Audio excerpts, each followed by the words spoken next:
Qararun sari'un sahih, kecepatan mengambil keputusan yang tepat. Yang di dalam sejarah beliau, kecepatan untuk mengambil keputusan yang tepat ini dengan menggunakan dua alat. Satu, kecepatan berpikir beliau. Kecepatan berpikir.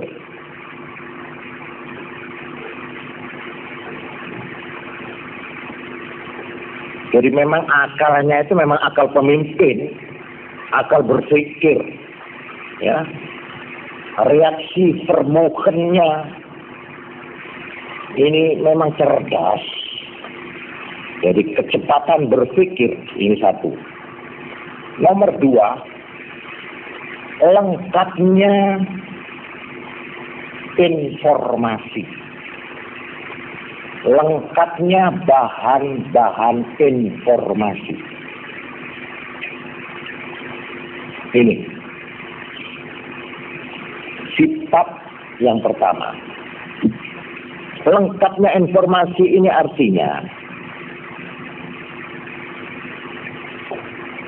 mengerti situasi, mengerti keadaan. Ya, terutama keadaan musuh. Karena itu di dalam sejarah beliau, kita lihat kegiatan-kegiatan. Satu, penjajakan atau penyelidikan, penjajakan melihat situasi. Lihat sana, kirim syariah, kirim pasukan ke sana. Itu pasukan bukan pasukan perang, itu pasukan untuk melihat situasi. Bagaimana keadaan di sana? Bagaimana keadaan di sana? Itu pernah di bawah pimpinan Hamzah ibn Abdul Muttalib, di bawah pimpinan Umar ibn Khattab. Ini mengumpulkan keterangan, informasi dengan penjajakan. Satu. Dua, beliau memang punya informan-informan. Orang-orang yang memang kerjanya mengumpulkan keterangan-keterangan. Tiga, beliau ini kalau ada musuh ditawan, tawanan ini ditanya bagaimana keadaan musuh, keadaan di sana bagaimana. Itu dari tawanan-tawanan diminta keterangan. Selain itu diadakan penyelidikan sendiri dengan lihat situasi, lihat keadaan sana. Lalu yang terpenting, beliau tidak pernah meninggalkan musyawarah dengan para ahli.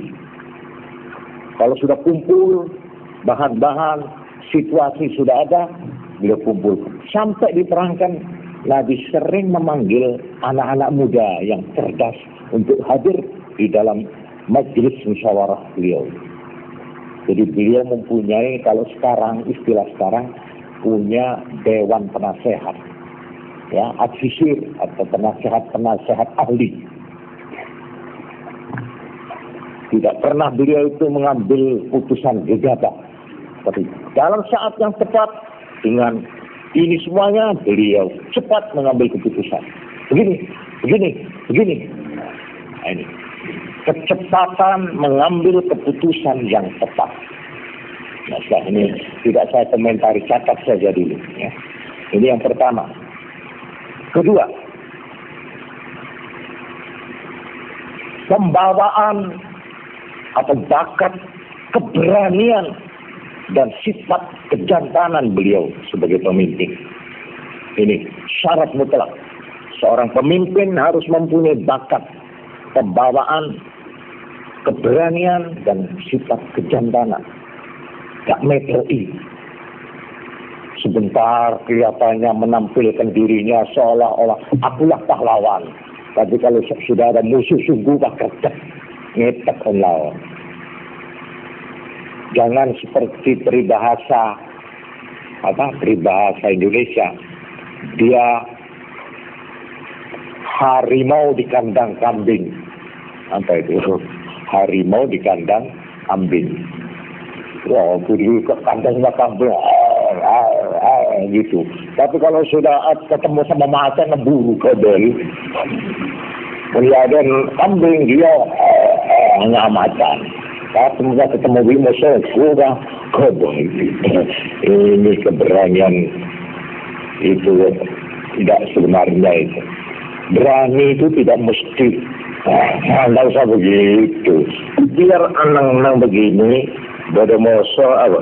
Saya tadi sama ada sama guru. Lah, katanya Nabi bagaimana? Jangan mencari musuh. Tetapi kalau kamu ketemu musuh, jangan lari. Ini sabda Nabi. Ini harus dijadikan pedoman, ya. Ukuran berani itu di sini. Jangan cari musuh. Tapi kalau ketemu musuh, jangan lari. Ini sabda Nabi itu. Bukan kamu setak ada orang bapak gitu ya. Pada musuh kita kebun.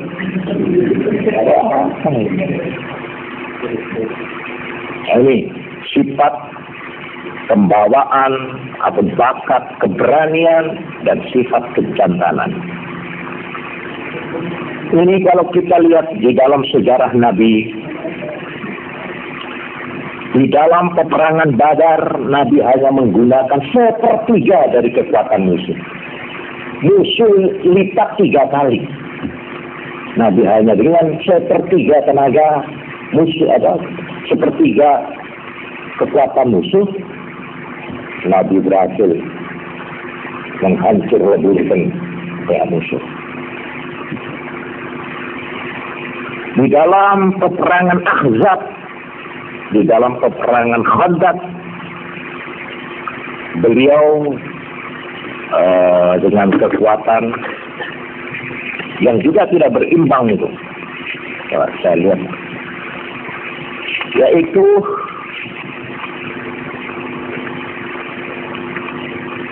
kalau saya rinci ya, di dalam perang Badar jumlahnya Nabi 313 orang, tapi yang hadir ikut langsung hanya 305 orang. Yang 8 karena ada halangan.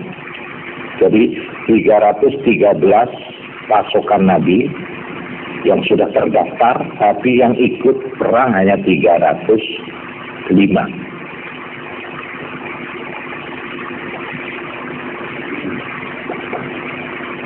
Sedang pihak lawan itu sampai 1000.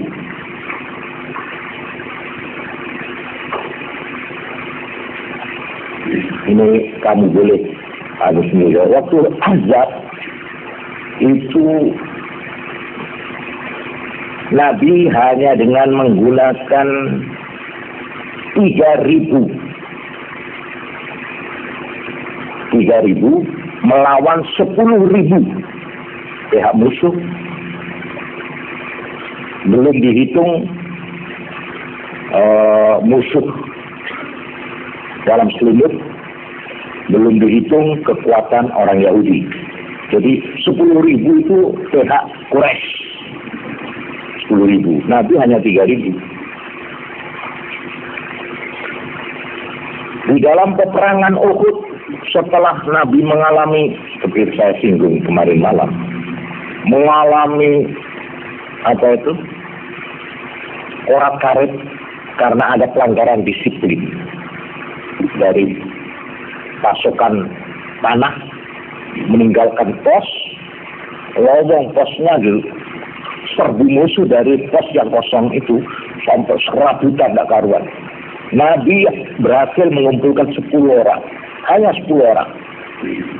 10 orang ini dengan keberanian dan sifat kejantanan yang tidak ada taranya.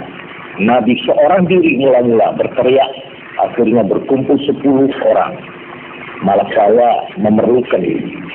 Tidak usah kamu catat ya, dengarkan saya. Saya memerlukan mencatat. Saya pikir inilah orang yang berjasa di dalam Islam. 10 orang itu yaitu Abu Bakar As-Siddiq, Umar ibn Khattab, Ali bin Abi Thalib, Al-Abbas ibnu Abdul Muttalib, Abu Sufyan ibnu Al-Harith, Ja'far ibnu Abi Sufyan, Al-Fadl ibnu Al-Abbas, Rabi'ah ibnu Al-Harith, Usamah bin Zaid bin Harithah, Aiman ibnu Ummi Aiman. Ini 10 jantan. Dengan 10 ini Nabi berhasil menyusun kembali kekuatan yang sudah kacir-kacir di medan perang. Dengan 10 orang ini Nabi berhasil mengumpulkan lagi 100 orang-orang yang sudah serabutan kalang kabut seperti Dudur Macan itu, ya, 100. Dengan 100 ini kembali Nabi mengadakan serangan dan kejaran terhadap musuh, sehingga Nabi tidak mengalami kekalahan total. Tapi musuh sudah lari, sudah meninggalkan. 100 ini biar 100, tapi ini betul-betul macan yang bergigi, yang bersiung, bukan macan ompong. Dia macan ompong, gitu, bang, beda takar, cek, lah itu. Ini 10 plus 100. Inilah yang berhasil menolong keadaan. Kemarin malam saya sampai menirukan seruan Nabi waktu ditinggal oleh prajurit-prajuritnya seorang diri. Nabi itu tidak ada temannya.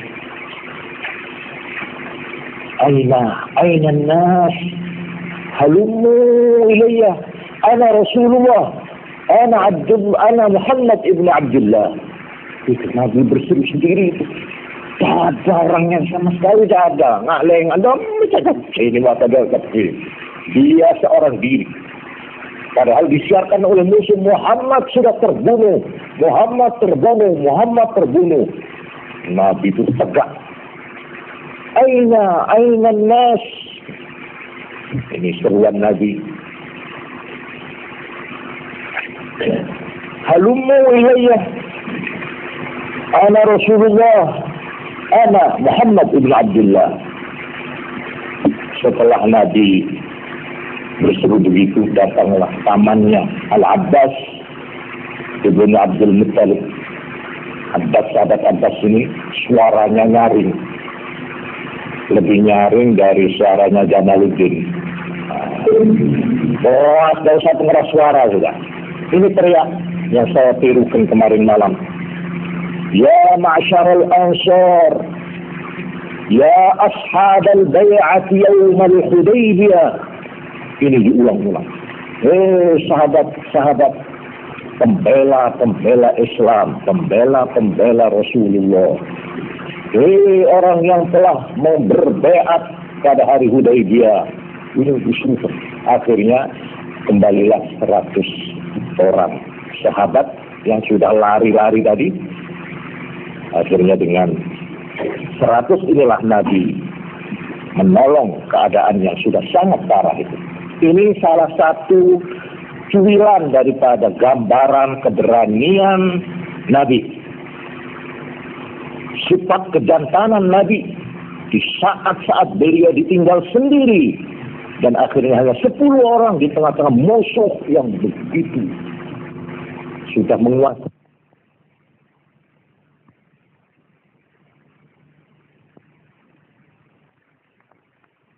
Begitu sudah menguasai keadaan medan perang. Nabi tetap tidak beranjak. Lalu sifat yang ketiga,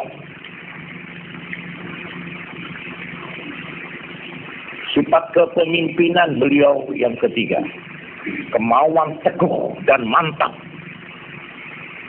Ini kita lihat bagaimana beliau berjuang selama di Mekah seorang diri.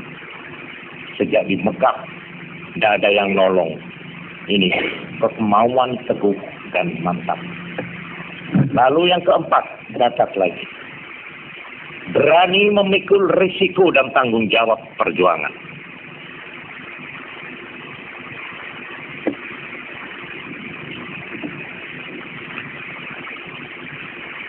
Berani memikul risiko dan tanggung jawab. Ini sifat kepemimpinan yang keempat. Dalam hidup sehari-hari memang Nabi itu ditolong oleh sahabat-sahabat. Ya, ditolong ini. Tapi Nabi tidak pernah menyandarkan kepada pertolongan itu.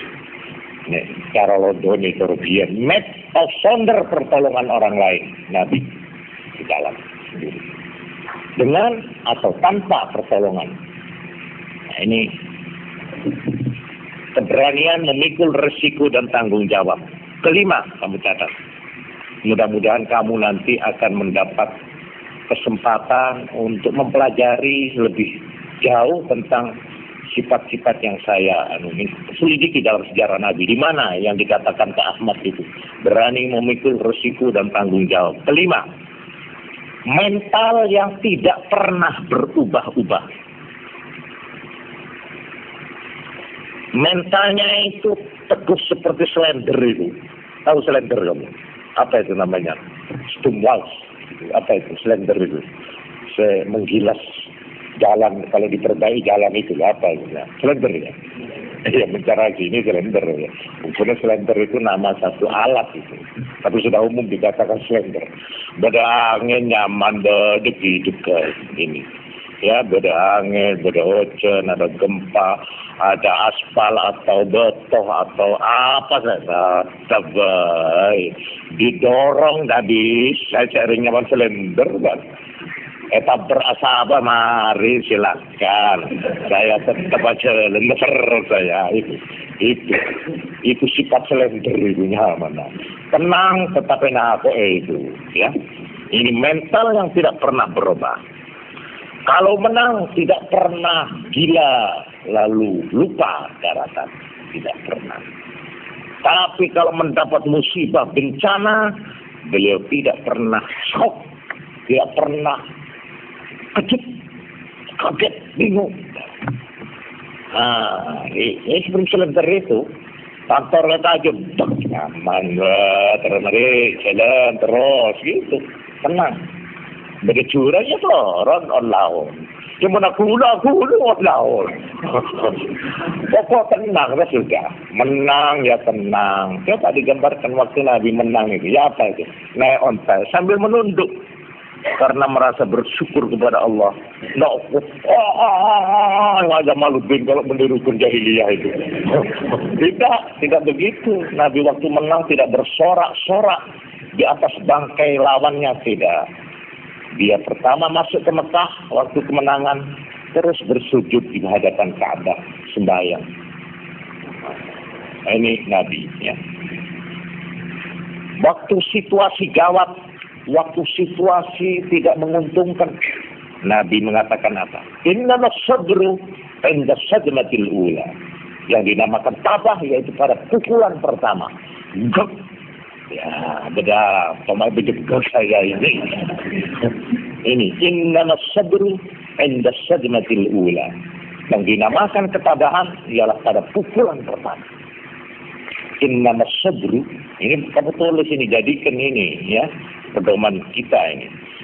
Sabda beliau, innamas sabru 'inda sadmatil ula. Yang dinamakan ketabahan adalah 'inda sadmatil ula, pada saat pukulan pertama. Bicara orang itu ya, juga itu jaga kantor kano, apa namanya, apa pintu, ya atau jendela. Ini diem, kamu jangan bingung. Gitu. So kalau kau tambah belai, tambah korat karet kan. Pak, lekui amben dikira amben, tidak tahu itu. Apa tambah labu boleh. Tidak karena tapi tak pegang tuh. Lelekan dulu, medem normal.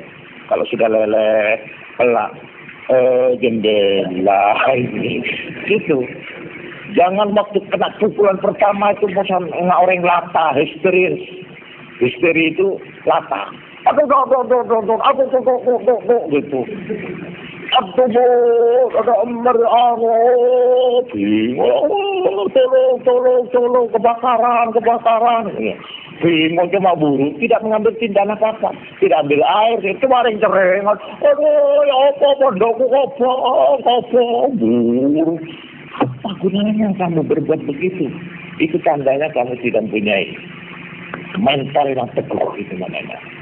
Itu ampang itu namanya, mental ampang, mental yang ringkih.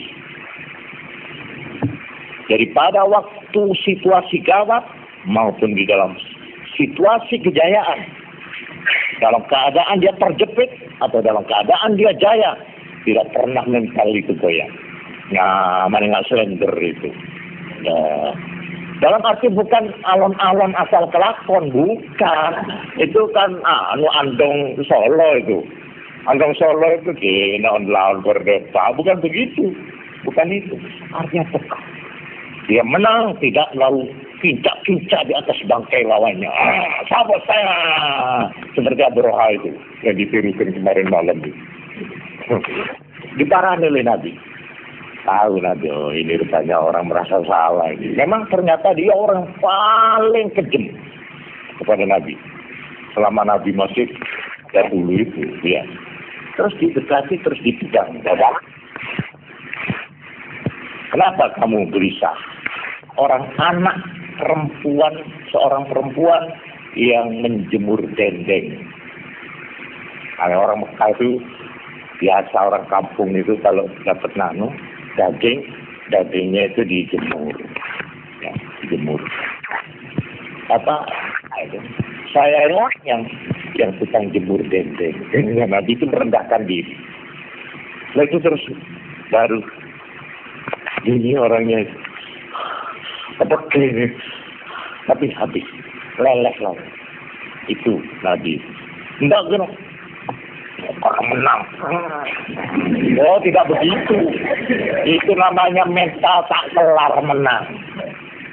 Tapi kalau ada musuh, aduh, awas sini, kamu bingung. Akhirnya kebabana apa? Apa itu? Kebabana band itu apa namanya?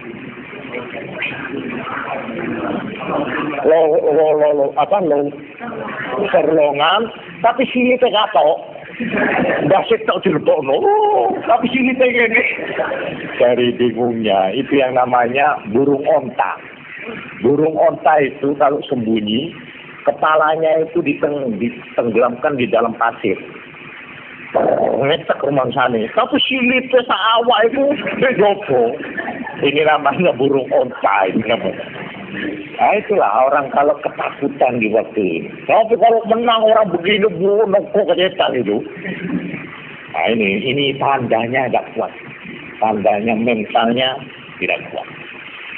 Nah mari kita teruskan sekarang. Yang keenam, sifat kepemimpinan Nabi yang keenam ialah pandangan dan perhitungan yang jauh. Pandangan dan perhitungan yang jauh.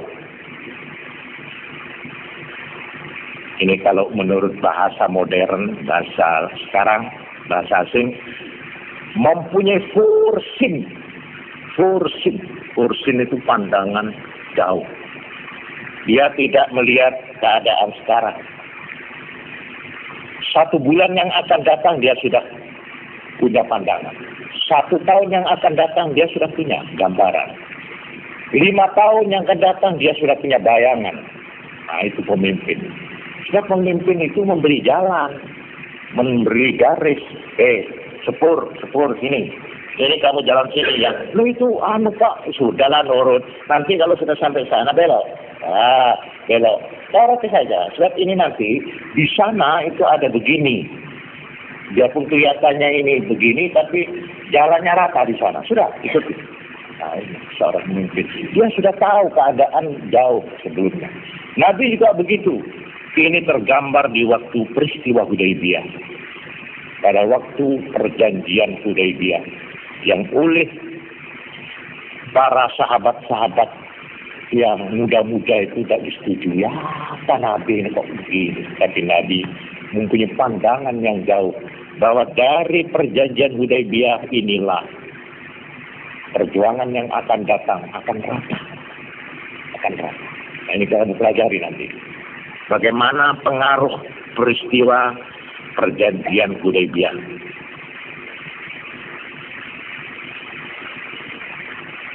Di mana pengikut Nabi pada waktu peristiwa Hudaybiyah itu yang ikut tidak kurang dari 1.400 orang. Akhirnya dari angka 1.400 orang pada waktu perjanjian itu ditulis, belum sampai 2 tahun Nabi berhasil mengumpulkan kekuatan 10.000. Ini boleh kamu baca dalam sejarah Nabi. Mana itu yang namanya Sulhul Hudaybiyah. Di situ protes dari sahabat-sahabat yang muda-muda itu, tapi Nabi sebagai pemimpin punya pandangan jauh. Dan itu diakui oleh Abu Bakar As-Siddiq pada waktu sudah kurang 2 tahun itu. Dia gedek-gedek, kata Abu Bakar, sungguh jauh pandangan Nabi. Kelihatannya mengalah, tapi mengalah untuk menang. Jadi Sulhul Hudaybiyah itu tampaknya mengalah, tetapi mengalah untuk menang. Ini dibuktikan dengan naiknya angka dari 1.400 orang waktu Hudaybiyah ditandatangani. Kurang dari 2 tahun Nabi berhasil mengumpulkan 10.000 orang. Yang ketujuh, sifat kepemimpinan Nabi. Dan ini kamu sebagai calon-calon pemimpin, perhatikanlah. Pemimpin itu bukan yang pandai pidato, bukan yang pandai ngomong, bukan yang pandai mendebat, bukan. Pemimpin itu mempunyai syarat-syarat tertentu. Ini antara lain. Yang ketujuh, mengenal bakat dan kecakapan pembantu-pembantunya. Wah, ini yang paling penting. Seorang pemimpin yang ketujuh harus mengenal bakat dan kecakapan pembantu-pembantunya.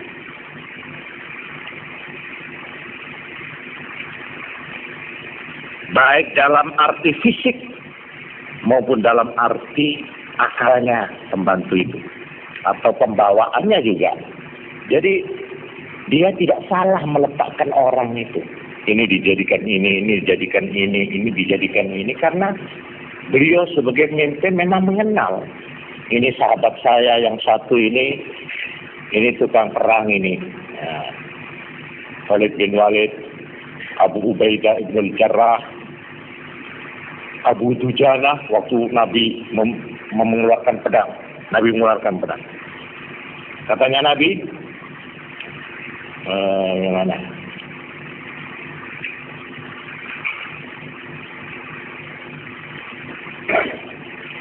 Man ya'khudhu hadha as-sayf bihaqqih. Siapa yang mau menerima kelewang pedang ini dengan memenuhi haknya? Saya. Datang semua. Tapi Nabi tidak menyerahkan ini kepada seorang pun di antara mereka. Saya. Nah, ditahan. Fa'amsakahu anhum hatta qama Abu Dujana. Ada seorang itu lawan gitu. Ya, seperti Hayatul Makki gitu. Ya. Tapi Nabi awas, tahu inilah orangnya yang berhak menerima kelewat saya. Ini Abu Dujana, terimalah ini, katanya Nabi. Terus Abu Dujana menerima pedang itu dengan bertanya, wa ma haqquhu ya Rasulullah? Apa hak yang harus saya penuhi dari pedang ini ya Rasulullah? Terus Nabi menjawab, anta beriba bihil aduwa hatta yanhaniya. Kamu pukul musuh sampai dia bungkuk. Coba, ini haknya. Bisa? Terus akhirnya, baik, labbaik ya Rasulullah. Baik. Jadi, ini pedang ini, begitu kamu terima, berarti kamu harus memenuhi hak daripada pedang. hak pedang ini, yaitu kamu pukul kepada musuh dalam medan perang ini sampai dia bertekuk lutut. Tapi kalau dulu tidak bertekuk lutut, hatta yang hanya sampai membungkuk ya. Ada membungkuk, nyawer ngalah dengan itu, dek, mati lalu gitu. Labbaik ya Rasulullah, baik Rasulullah. Akhirnya dengan kelewang ini Abu Dujana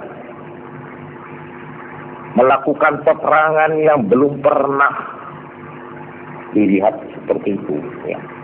Yang seperti saya singgung kemarin malam di dalam pidato peringatan Maulid. Abu Dujana inilah yang akhirnya menjadikan dirinya sebagai tameng Rasulullah Sallallahu Alaihi Wasallam di dalam perang perang Uhud kalau saya salah. Uhud perang Hunain atau perang Uhud. Nabi jatuh di jurang, terus ya maaf ini saya tirukan. Abu Dujana ini terus ngangkangi Nabi. Ini Nabi. Karena dari atas tombak musuh itu menghujam Nabi. Sampai akhirnya punggung Abu Dujana tembus kulit. Sedikitnya 27 tombak. 27 panah musuh. Jadi Nabi tidak pernah salah menunjuk orang. Karena dia kenal watak sahabat-sahabatnya. Ini Abu Dujana yang berhak menerima pedang. Tapi ada sebaliknya sahabat beliau yang tidak pernah diajak perang oleh Nabi. Terus kamu tunggu wanita-wanita dan anak-anak di belakang. Jadi ini perang berangkat Nabi dengan sahabat-sahabat. Ini wanita-wanita dan anak-anak kan tidak ada yang ngawal. Iya, tidak ada yang jaga. Ini selalu Nabi itu menunjuk orang yang namanya Hassan ibnu Thabit.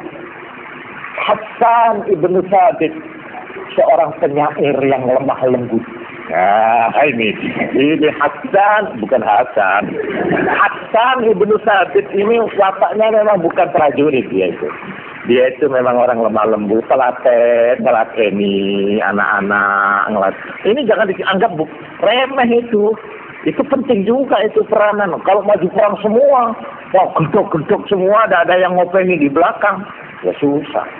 Ini Nabi itu tepat kalau membagi pekerjaan. Kamu jadi sana, kamu di sini, kamu di sana, kamu jadi ini, kamu jadi itu. Nabi tidak pernah luput. Inilah sifat kepemimpinan yang sangat diperlukan.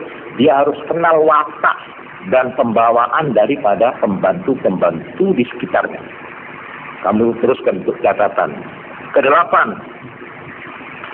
kepercayaan timbal balik. Kepercayaan timbal balik dari Nabi dan rakyatnya. Dari Nabi dan pengikutnya. Nabi percaya kepada sahabat-sahabatnya sebagai yang dipimpin, sebagai anak buahnya. Sahabat-sahabatnya percaya kepada Nabi sepenuhnya sebagai bapaknya, sebagai pemimpinnya. Inilah kepercayaan timbal balik. Kesembilan, kepercayaan tadi dasarnya yang kesembilan ini karena ada kecintaan timbal balik. Kecintaan, ketulusan hati, kecintaan yang tulus secara timbal balik. Bukan cinta bikinan, bukan cinta secara lahir saja. Cinta yang berdasar agama, cinta yang berdasar akhlak, cinta yang berdasar cita-cita. Lalu yang ke-10,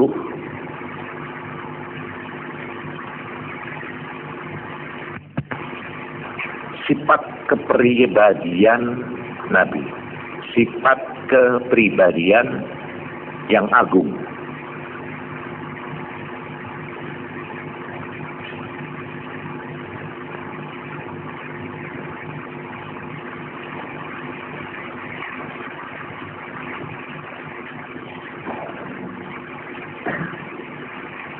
Nabi mempunyai pribadi yang mahal, yang susah dicari perbandingannya.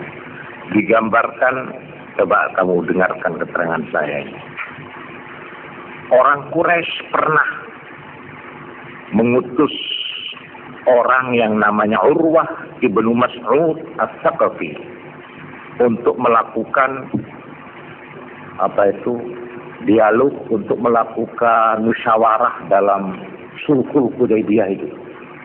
Jadi dari pihak Quraisy dikirim orang namanya Urwah ibnu Mas'ud As-Saqafi untuk menemui Kanjeng Nabi yang ada di desa Hudaybiyah. Terus dia kembali, dia ngomong kepada teman-temannya, ya ma'asyara Quraisy, hei saudara-saudara Quraisy, ini jitu Kisra fi mulki, saya telah pernah datang ke Kaisar di dalam kerajaannya, yaitu Kisra, yang dimaksud Kisra ini Persia, apa namanya? Kisra itu apa? Gelarnya Raja Persia apa? Iya, Kisra itu apa kalau dalam bahasa Indonesia? Enggak, kalau Romawi itu Kaisar. Oh, bukan. Ini dalam bahasa Arab, kalau kerajaan Persia disebut Kisra, kalau kerajaan Romawi disebut Qaisar. Kaisar. Saya pernah datang ke Raja Persia di dalam kerajaannya, katanya si Urwah ini. Saya pernah datang ke kerajaan Romawi di dalam kerajaannya. Wan Najasyi fi mulki. Saya pernah menemui Najasyi di Abyssinia, katanya si Urwah ini. Wa inni wallahi, dan aku wallahi ma ra'aitu malikan fi qaumi qattu mithla Muhammad. Saya tidak pernah menemui raja suatu bangsa, suatu kaum seperti yang saya lihat Muhammad di antara sahabat-sahabatnya. Katanya. Apa yang dia katakan? La yatawadda'u illa bitadaru wudu'ahu. Saya lihat kalau Nabi wudu, sahabat-sahabatnya memperebutkan bekas air wudunya Nabi. Rebutan. Teroleh lampaka itu bekas air wudunya Nabi. Wala yasqutu min sya'rihi syai'un illa akhadhuhu. Tidak ada rambut yang jatuh yang waktu dicukur, digunting, kecuali semua berebut-rebut mengambil rambutnya. Wa innahum la yusallimuhu li syai'in abada. Orang-orang sahabat yang begitu itu tidak bakal menyerahkan Nabi kepada siapapun. Begitu Nabi diganggu, mereka akan lebih dulu akan membela. Itu kesetiaan daripada sahabat-sahabat. Ini seorang musuh menggambarkan sifat kenabian itu. Tetapi Nabi itu sendiri sifatnya adalah rendah hati. Nah ini sifat kepribadian yang agung, yang dihormat, disanjung, dibela, dikelilingi oleh orang yang mentaati. Tapi beliau sendiri seorang yang rendah hati, tetapi penuh wibawa. Sifat kepribadian yang agung, yang luhur dari beliau ialah sifat rendah hati, raufur rahim, tetapi penuh wibawa. Rendah tapi penuh wibawa.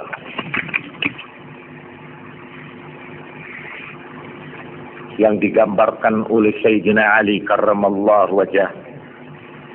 Mar'ah badihah haba wa man khalafahu ahabba. Man ahu badiha haba. Ini diri sendiri memilih ini. Inilah sifat kepemimpinan, ya. Man ra'ahu, siapa yang melihat Nabi, katanya Sayyidina Ali, badiha, kita selalu untuk pertama kali haba, rasa takut, merasa segan, penuh hormat, takut kalau ketemu Nabi, melihat Nabi sepintas lalu sekelerapan, nah kok itulah. Wa man khalafahu, Dan siapa yang bergaul dengan beliau, ahabba, mencintainya. Tapi kalau sudah kenal sama Nabi, sudah tahu dari dekat, saben hari, saben waktu, mencintai, bukan takut, mencintai. Mar'ahu badihah, habah. Wa man khalaqahu, ahabbah. Inilah sifat beliau, rendah hati, tetapi penuh wibawa.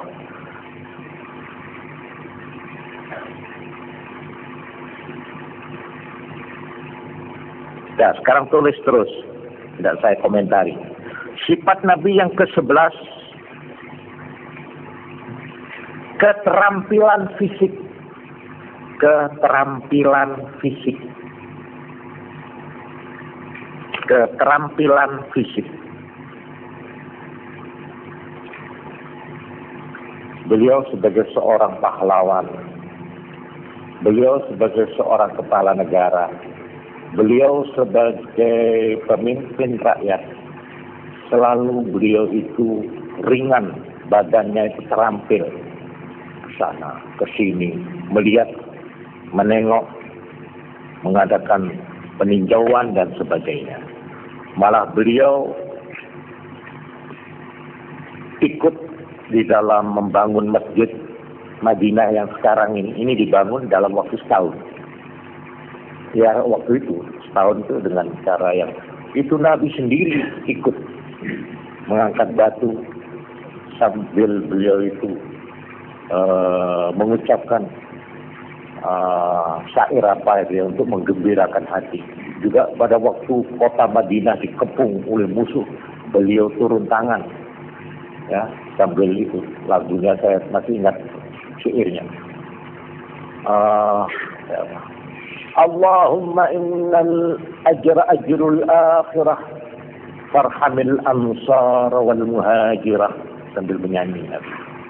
Wahai ya Allah, pahala yang benar, balasan yang benar, bukan bidang, bukan wedang teh, bukan wedang kopi katanya Nabi. Pahalamu yang kerja keras sekarang ini, ajrul akhirah, adalah pahala di akhirat nanti. Allahumma innal ajra ajrul akhirah farhamil ansara wal muhajirah. Ya Allah, belasilah sahabat-sahabat ansar dan sahabat-sahabat muhajirin. Jadi digembirakan Nabi sambil ikut turun tangan. Ya orang-orang karena sadar, saya tidak mencari upah hari ini, tapi upah saya nanti di akhirat. Itu keyakinan mereka itu. Nah, keterampilan fisik ini yang ke-11. Sifat yang ke-12. Ini yang penting lagi. Riwayat yang bersih. Sejak mudanya. Sejak kecil, sejak mudanya. Riwayat yang bersih. Beliau sebagai seorang pemimpin memang pantas. Sejarahnya tidak pernah kotor dia. Waktu kecil. Tadi disebut Al-Amin umur berapa? Hah? 35 ya? Apa 25? 25 kalau tidak salah. Apa itu? Itu. Nah, Hadzal Amin radina. Hadza Muhammad. Itu kata-kata dari pembesar-pembesar kepala kaum. Inilah orang yang kepercayaan kita bisa menerima. Waktu akan mengangkat Hajar Aswad itu. Iya. Hadza Muhammad. Ini adalah orang yang namanya Muhammad dan isinya terpuji memang. Nah, ini riwayatnya bersih. Jangan waktu mudanya dia terkenal bajingan bangganya ini ya. Atau terkenal orang yang gendek kepada rakyat. Tapi setelah dalam perjuangan dia, sayalah pemimpin rakyat jelata. Dia oleh biro kan. Dia kau yang paling kejenang rakyat. Saya ingin aku pemimpin rakyat. Tak cocok. Seperti tanaman, tak cocok dengan benihnya. Tanamannya itu tanaman apa? Gedeng. Ya, winihnya gedeng, tapi tumbuhnya tumbuh kering. Lemah, tak cocok di riwayat. Riwayatnya orang ini korupsi, koruptor besar, penipu rakyat. Sekarang dia mengaku pemimpin. Bagaimana orang melupakan riwayat hidupnya? Orang tidak bisa. Karena itu sifat yang ke-12, beliau memang mempunyai riwayat yang bersih sejak mudanya. Ini as-sadiqul amin. Yang ke-13, nah itu tidak saya komentari, kamu boleh cari sendiri bagaimana riwayat Nabi sebelum menjadi Nabi, waktu masih kanak, ikut dagang apa itu. Memang bersih, memang orang baik, sejarahnya bersih. Tidak pernah terdengar dia berbuat yang tidak senonoh atau yang tidak baik. Lalu yang terakhir 13, sifat kepemimpinan atau leadership beliau yang ke-13 ialah menguasai strategi dan taktik. Menguasai strategi dan taktik, perhitungannya tepat. Ini musuh di sana, keadaan begini. Bagaimana enaknya? Begini. Kita begini. Ini namanya mengatur taktik dan strategi. Ini kamu kalau mempelajari sejarah beliau, terutama di dalam saat-saat beliau memimpin perang, kamu tahu betapa beliau itu seorang pemimpin yang menguasai taktik dan strategi perjuangan. Yaitu di dalam 1, memilih sasaran. 2, taktik ofensif aktif, menyerang dengan mendadak menyerang. Taktik ofensif. Saat ini kita jangan bertahan, menyerang. Itu persis beliau tahu saat yang tepat. Lalu ketiga, di dalam taktik menduduki tempat.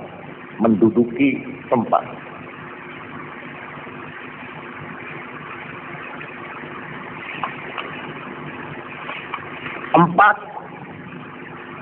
mengadakan persiapan secara total. Sebelum menghadapi perjuangan, beliau sudah mengadakan persiapan yang menyeluruh. Siap sudah keadaan. Sehingga beliau waktu berangkat, semua sudah total. Tidak berantakan karet-karet. Ya maaf ini ya. Contoh kecil-kecilan. Saya selalu menganjurkan. Kalau mau bikin pentas apa itu. Coba sebelumnya. Jangan ribut waktu sudah main. Ayo coba. Pengerasnya bagaimana, anunya bagaimana, latihannya bagaimana, nabuh terbangnya bagaimana. Siapkan dulu. Kalau sudah siap, oke, maju, tampil ke pentas.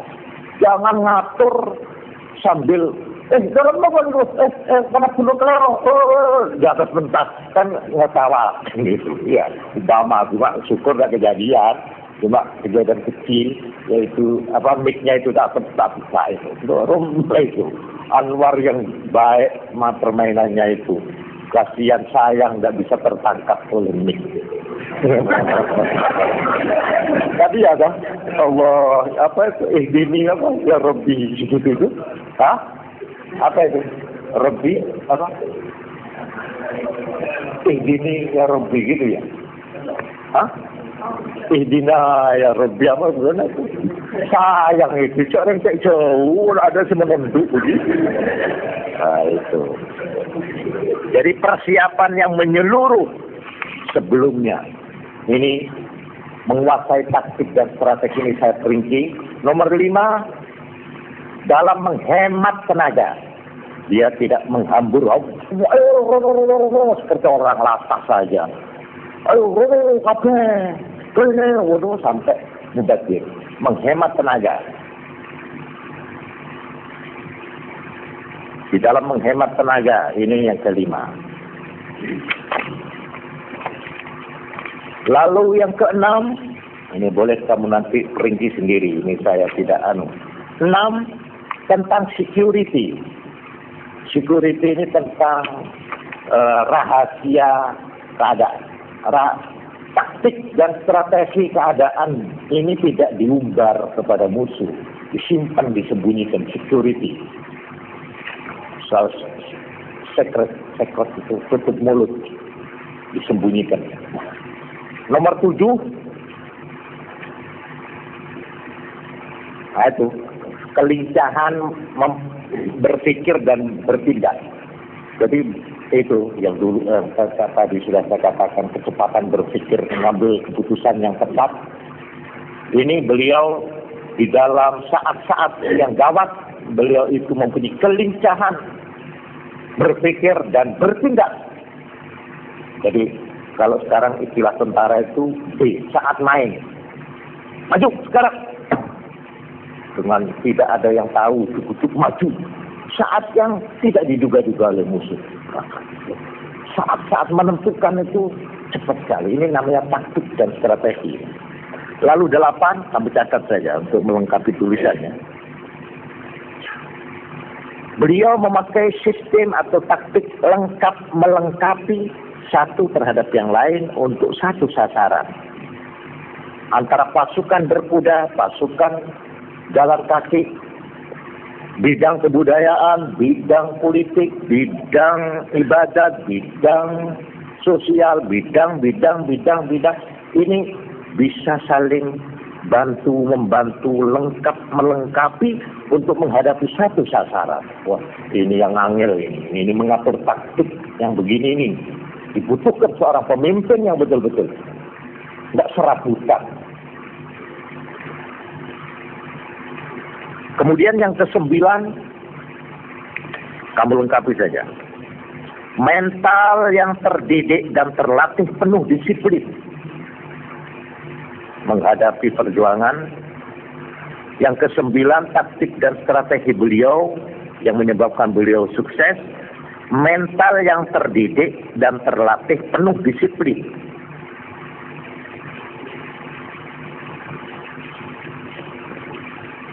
Terlatih dan disiplin. Ini mengenai apa saja. Kalau kamu menghadapi umpamanya kecil-kecilan seperti kemarin malam bikin pentas, umpama ini, lalu tidak terlatih dan tidak disiplin, ya para karet harus tunduk. Gini. Oh enggak Pak, enakan begini. Oh, celaka itu. Kalau ada tawar-menawar itu sudah, nggak bisa, kacau.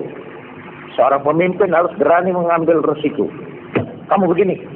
Enggak, ikut. Kalau tidak, keluar. Kalau perlu begitu. Kalau perlu, memang ini menegakkan jiwa disiplin yang harus terlatih. Yang ke-10, tata laksana. Nah, di sini yang banyak gagal. Tata laksana atau teknis kurang. Jadi teknik pelaksanaan. Inilah gambaran daripada yang disebut menguasai taktik dan strategi perjuangan dari beliau Nabi Muhammad SAW sebagai pemimpin yang memiliki sifat-sifat kepemimpinan atau leadership yang memenuhi syarat sehingga menjamin kemenangan beliau. Sudah. Sampai di sini saya akhiri dulu. Yang belum saya terangkan yaitu faktor yang ada pada pengikut. Ya, untuk menjamin kemenangan tidak hanya dibutuhkan pemimpin yang baik yang mempunyai sifat-sifat leadership, tetapi juga membutuhkan pengikut-pengikut yang setia, kader-kader sebagai pendukung-pendukung yang utama daripada perjuangan. Ini harus ada persyaratan. Kita lihat nanti persyaratan para sahabat-sahabat Nabi di dalam perjuangan beliau selama berapa itu? Mulai itu berapa tadi itu? Mulai jadi Nabi itu, mulai jadi Nabi sampai meninggal itu berapa? 20. Bukan umur. Berapa? Saya ini, ya. Jadi selama beliau melakukan perjuangan 22 tahun, 5 bulan, 25 hari. Itulah arena perjuangan Nabi. Dilakukan selama 22 tahun, 5 bulan, 25 hari. Dihitung mulai Nabi diangkat menjadi Rasul sampai meninggal. Tapi kalau umur tadi sudah diterangkan 63 tahun lebih berapa? 3 hari. Ya, sekian saja dulu. Mudah-mudahan keterangan saya ini sebagai penjelasan atas pidato atau uraian saya pada waktu peringatan Maulid akan berguna sebagai pegangan catatan yang akan menjadi peganganmu. Kamu adalah calon-calon pemimpin, ya. Besar kecil kamu adalah calon pemimpin. Kamu harus mengerti di mana letak kebesaran Nabi, di mana letak faktor-faktor suksesnya Nabi itu. Jangan cuma, oh iya pantau dia Rasulullah, dia kan Nabi. Kalau Nabi ya mesti menang. Loh kenapa? Ya mesti ditulungi oleh Tuhan loh. Kalau begitu tidak perlu Nabi perang. Kalau begitu tidak perlu Nabi menderita selama 15 tahun di Mekah. Tidak perlu Nabi sampai korak-karik hidupnya meninggalkan rumah halamannya di Mekah. Tidak perlu Nabi luka parah. Tidak perlu gigi Nabi sampai tanggal. Tidak perlu Nabi itu sampai berdarah, sampai ditinggalkan seorang diri kalau memang hanya mengandalkan beliau sebagai Nabi. Kalau dia Nabi dan tidak memenuhi hukum-hukum perjuangan, lebih baik silo aja Nabi diangkat jadi Rasul. Begini, ya Allah, bikin Islam semua orang, amin, Islam semua. Enak. Tidak perlu Nabi keluar ke sana kemari dakwah, tidak perlu. Kalau memang itu jangan. Disinilah yang dikatakan laqad kana lakum fi Rasulillahi uswatun hasanah. Dalam segi leadership inilah, dalam segi melaksanakan dan mensukseskan perjuangan inilah yang harus dicontoh. Perkara kenabian bukan. Tidak bisa dicontoh kalau menjadi Rasul. Saya ingin mencontoh Nabi. Contoh apanya? Nabinya, Rasulannya. Saya ingin jadi Nabi. Bagaimana ya supaya saya diangkat jadi Nabi sebagai Rasul? Oh, tidak bisa itu. Yang harus dicontoh itu justru ini. Segi-segi yang saya terangkan ini. Dan inilah yang akan menjamin menang atau tidak menangnya, berhasil atau tidak berhasilnya. Yang namanya perjuangan umat Islam. Bukan Islam. Kalau Islam sebagai agama tadi sudah saya katakan, ya'lu wa la yu'la alaih. Lebih ajaran al-Islam wal-haq. Wal-haq kal asad yasidu farisatahu.